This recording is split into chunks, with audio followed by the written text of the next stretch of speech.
Hello प्यारे बच्चों और साथी दोस्तों, आप सबका स्वागत है मेरी यूट्यूब चैनल जूनियर का मास्टर में। आज हम बात करेंगे कक्षा 8 की पाठ्य पुस्तक महान व्यक्तित्व, जिसमें पहला पाठ है पाठ 1 सावित्री। आइए इस पाठ को पढ़ना शुरू करते हैं। प्राचीन युग की बात है। भारतवर्ष के मध्य देश में, जो आजकल दक्षिणी कश्मीर में है, अश्वपति नाम के राजा राज्य करते थे। इनके कोई संतान न थी। ज्यों-ज्यों अवस्था बीतती गई, इन्हें संतान न होने की चिंता हुई। ज्योतिषियों ने इनकी जन्मकुंडली देखकर बताया कि आपके ग्रह बता रहे हैं कि आपके संतान होगी। इसके लिए आप सावित्री देवी की पूजा कीजिए। राजा अश्वपति राज्य छोड़कर वन चले गए। 18 वर्ष तक उन्होंने तपस्या की तो उन्हें कन्या की प्राप्ति हुई। इसका नाम उन्होंने सावित्री रखा। सावित्री अद्वितीय सुंदरी थी। उसकी सुंदरता एवं गुण की प्रशंसा दूर दूर तक फैलने लगी। ज्यों-ज्यों सावित्री बड़ी होने लगी, उनका रूप निखरने लगा। पिता को उसके विवाह की भी चिंता होने लगी। अश्वपति चाहते थे कि उसी के अनुरूप पति भी मिले, किंतु कोई मिलता ना था। सावित्री का चित्र बहलाने के लिए अश्वपति ने उसे तीर्थ यात्रा के लिए भेज दिया और उसे आज्ञा दी कि तुझे वर चुनने की स्वतंत्रता देता हूँ। सावित्री का रथ जा रहा था कि उसे एक अद्भुत स्थान दिखाई दिया। अनेक सुंदर वृक्ष थे, चारों ओर हरियाली थी। वहीं एक युवक घोड़े के बच्चे के साथ खेल रहा था। उसके सिर पर जटा बंधी थी, छाल पहने हुए था, मुख पर तेज था। सावित्री ने देखा और मंत्री से कहा कि आज यहीं विश्राम करना चाहिए। रथ जब ठहरा, वह युवक परिचय पाने के लिए उनके पास आया। उसे जब पता लगा कि वह राजकुमारी है, बड़े सम्मान के साथ पिता के आश्रम में ले गया। उसने यह भी बताया कि मेरे माता पिता दृष्टिहीन हैं। मेरे पिता किसी समय श्वाल देश के राजा थे। वह इस समय यहाँ तपस्या कर रहे हैं। मेरा नाम सत्यवान है। दूसरे दिन सावित्री घर लौट गई। बड़ी लज्जा तथा शालीनता के साथ उन्होंने सत्यवान से विवाह करने की अनुमति मांगी। अश्वपति इससे बहुत प्रसन्न हुए कि सावित्री को उसके अनुरूप वर मिल गया, किंतु बाद में पता चला कि सत्यवान की आयु बहुत कम है। वह 1 साल से अधिक जीवित नहीं रहेगा। इससे सावित्री के पिता को बहुत दुख हुआ। उन्होंने सावित्री को सब प्रकार से समझाया कि ऐसा विवाह करना जन्म भर के लिए दुख मोल लेना है। सावित्री ने कहा, पिताजी, मुझे इस संबंध में आपसे कुछ कहते हुए संकोच का अनुभव हो रहा है। मैं विनम्रता के साथ यह निवेदन करना चाहती हूँ कि आपने मुझे वर चुनने की स्वतंत्रता दी थी। मैंने सत्यवान को चुन लिया। उससे हटना आदर्श से हटना होगा और युग के लिए अपने और अपने परिवार के ऊपर कलंक लगाना होगा।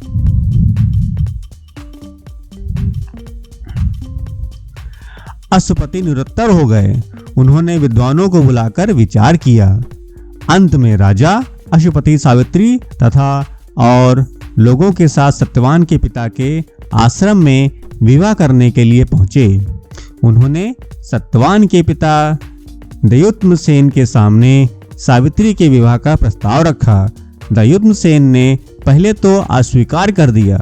वह बोले, महाराज, मैं दरिद्र हूँ, तपस्या कर रहा हूँ। यद्यपि किसी समय राजा था, परंतु अब तो कंगाल हूँ। राजकुमारी को किस प्रकार अपने यहाँ रखेंगे? अश्वपति ने स्थिति बताते हुए विवाह के लिए आग्रह किया। अंत में सत्यवान के पिता मान गए और आश्रम वन में दोनों का विवाह हो गया। अश्वपति बहुत सा धन, अलंकार आदि दे रहे थे। यमुतसेन ने कुछ भी नहीं लिया। उन्होंने कहा, मुझे इनका क्या काम। विवाह के पश्चात सावित्री वहीं आश्रम में रहने लगीं। उन्होंने अपने सास, ससुर और पति सत्यवान की सेवा में अपना मन लगा दिया। सत्यवान और सावित्री सदा लोक कल्याण तथा उपकार के बातें करते थे। सावित्री दिन भर घर का कामकाज करती थी। जब उन्हें अवकाश मिलता था, भगवान से बड़ी लगन के साथ प्रार्थना करती थी, मेरे पति दीर्घ आयु हों। ज्यों-ज्यों समय निकट आता गया, उनकी चिंता बढ़ती गई।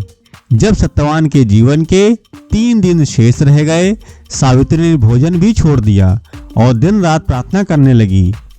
लोग भोजन करने के लिए समझाते, किंतु वह सबका अनुरोध टालती रही। तीसरे दिन जब सत्यवान जंगल में लकड़ी काटने जा रहे थे, सावित्री भी उनके साथ चली।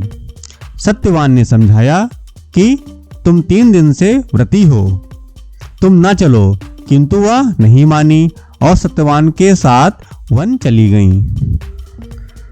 सत्यवान एक पेड़ पर लकड़ी काटने के लिए चढ़ गए। थोड़ी देर में उन्होंने बहुत सी लकड़ी काटकर गिरा दी। सावित्री ने कहा, अब लकड़ी बहुत है, उतर आइए। सत्यवान पेड़ से उतरे। उन्होंने कहा, मेरे सिर में चक्कर आ रहा है। सत्यवान धीरे धीरे बेहोश होने लगे और कुछ ही क्षण में उनके प्राण पखेरु उड़ गए। यद्यपि सावित्री जानती थी, फिर भी जब उन्होंने अपने पति को निष्प्राण देखा तो वह विलाप करने लगी। इसी समय उन्हें ऐसा जान पड़ा कि कोई भयानक किंतु तेजपूर्ण परछाई उनके सामने खड़ी है। उसे देखकर सावित्री भयभीत हो गईं। न जाने कहां से उनमें बोलने का साहस आ गया। उन्होंने कहा, प्रभु आप कौन हैं? उस छाया ने कहा, मैं यमराज हूँ, मुझे लोग धर्मराज भी कहते हैं। मैं तुम्हारे पति के प्राण लेने के लिए आया हूँ। तुम्हारे पति की आयु पूरी हो गई है, मैं उनके प्राण लेकर जा रहा हूँ। इतना कहकर यमराज सत्यवान के प्राण लेकर चलने लगे। सत्यवान का शरीर धरती पर पड़ा रहा। सावित्री भी यमराज के पीछे पीछे चलने लगीं। थोड़ी देर बाद यमराज ने मुड़कर पीछे देखा तो सावित्री भी चली आ रही हैं। यमराज ने कहा, सावित्री तुम कहाँ चली आ रही हो? जिसकी आयु शेष है वह हमारे साथ नहीं आ सकता, लौट जाओ। इतना कहकर यमराज आगे बढ़े। कुछ देर बाद यमराज ने फिर पीछे मुड़कर देखा तो सावित्री चली आ रही हैं। यमराज ने कहा, तुम क्यों मेरे पीछे आ रही हो?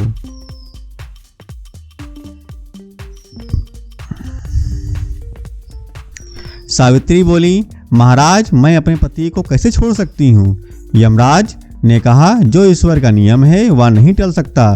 तुम चाहो तो कोई वरदान मुझसे मांग लो। सत्यवान का जीवन छोड़कर जो मांगना हो मांगो और चली जाओ। सावित्री ने बहुत सोच कर कहा, मेरे सास और ससुर देखने लगे और उन्हें उनका राज्य मिल जाए। यमराज ने कहा, ऐसा ही होगा। थोड़ी देर बाद उन्होंने देखा कि सावित्री फिर पीछे पीछे आ रही है। यमराज ने सावित्री को बहुत समझाया और कहा, अच्छा एक वरदान और मांग लो। सावित्री ने कहा, मेरे पिता को संतान प्राप्त हो जाए। यमराज ने यह वरदान भी दे दिया और आगे बढ़े। कुछ दूर जाने पर यह जानने के लिए कि सावित्री गईं, उन्होंने पीछे गर्दन मोड़ी। देखा सावित्री चली आ रही हैं। उन्होंने कहा, सावित्री तुम क्यों चली आ रही हो? ऐसा कभी नहीं हुआ है कि कोई व्यक्ति सशरीर मेरे साथ जा सके, इसलिए तुम लौट जाओ।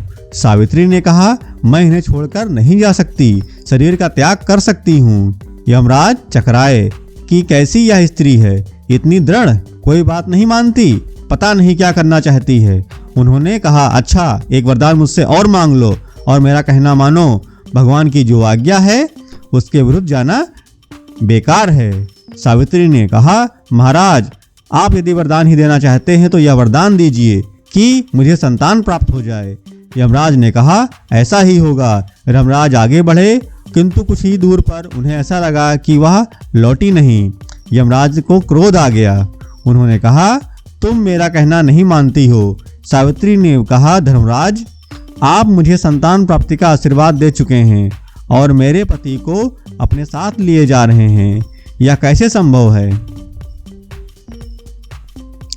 यमराज को अब ध्यान आया।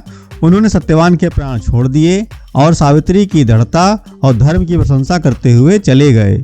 इधर सावित्री उस पेड़ के पास पहुंची जहां सत्यवान का शरीर पड़ा था। सावित्री ने अपनी दृढ़ता और तपस्या के बल से असंभव बात भी संभव बना दी। तप और दृढ़ता में इतना बल होता है कि उसके आगे देवी देवताओं को भी झुक जाना होता है। इसी कारण सावित्री हमारे देश की नारियों में सिरमौर हो गईं और आज तक वह हमारी आदर्श बनी हैं। अब इस पाठ में आए हुए प्रश्न उत्तर को देखते हैं। क्या क्या आया हुआ है, अभ्यास करते हैं। अभ्यास, निम्नलिखित प्रश्नों के उत्तर दीजिए। पहला प्रश्न है, प्रश्न 1, सावित्री कौन थी? उनका विवाह किससे हुआ था? इसका उत्तर आप कैसे लिखेंगे? उत्तर, सावित्री मद्र देश के राजा अश्वपति की पुत्री थी। प्रश्न 2 देखते हैं, सावित्री के पिता सावित्री का विवाह सत्यवान के साथ क्यों नहीं करना चाहते थे? चलिए इसका उत्तर लिखते हैं। सावित्री के पिता सावित्री का विवाह सत्यवान के साथ इसलिए नहीं करना चाहते थे क्योंकि सत्यवान अल्पायु था। अल्पायु का मतलब होता है छोटी आयु। प्रश्न 3 देखते हैं, सावित्री ने धर्मराज से कौन कौन से वर मांगे? उत्तर देखिए, सावित्री ने यमराज से 3 वरदान मांगे। पहला वरदान मांगा, अपने सास ससुर की आंखों की रोशनी वापस आ जाए और उनका राज उनको मिल जाए।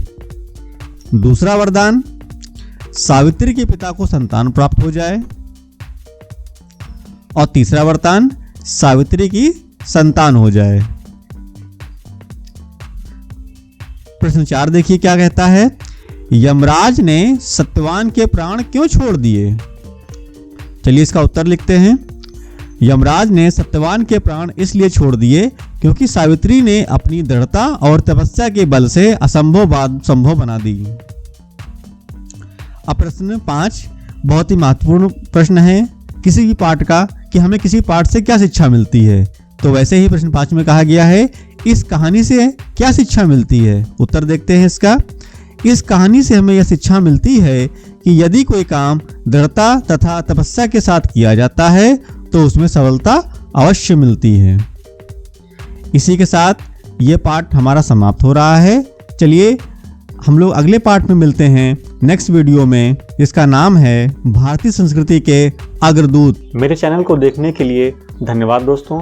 मैं आशा करता हूँ कि आपको महत्वपूर्ण जानकारी प्राप्त हुई होगी। ऐसे ही मेरे चैनल को देखते रहें। मेरे चैनल के नीचे दिए गए लाल रंग के बेल आइकन को ऊपर जरूर क्लिक करें और मेरे चैनल को सब्सक्राइब और लाइक जरूर करें। आपको मेरा चैनल कैसा लगा इसके बारे में कमेंट जरूर दें। इस चैनल को अपने दोस्तों और बच्चों में जरूर शेयर करें। जल्दी ही मिलते हैं इस चैनल के अगले वीडियो में। तब तक के लिए दोस्तों, जय हिंद, जय भारत।